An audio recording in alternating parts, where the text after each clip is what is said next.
Un compleanno importante, 120 anni di CGIL, quali sono gli elementi fondamentali che lei ha voluto sottolineare? Si è parlato tanto di richiesta di democrazia.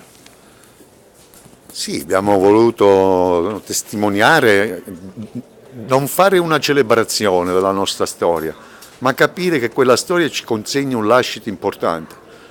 Come affrontare le grandi trasformazioni che sono oggi in atto, che producono tanto disagio sociale, tanta sofferenza, soprattutto tra le nuove generazioni, con uno sguardo volto al futuro, per ricreare speranza e fiducia e per fare della lotta democratica l'unico modo con cui possono affermarsi i diritti dei più deboli, contro i pericoli che noi vediamo invece di movimenti che in questi giorni stanno invadendo le strade, tipo i forconi, che rischiano di annullare ogni spazio democratico e di agibilità istituzionale.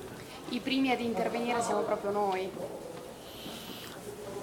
Sì, i primi, come dire, a pagare il prezzo di questa situazione sarebbero proprio i soggetti più deboli, perché non esistono stati, non esistono regimi, non esiste, come dire, paese in cui si affermano i diritti dei più deboli fuori da uno spazio democratico e con salde istituzioni. Noi pensiamo, e siamo anche questo come CGIL, non solo un grande soggetto sociale, ma un grande presidio della democrazia italiana.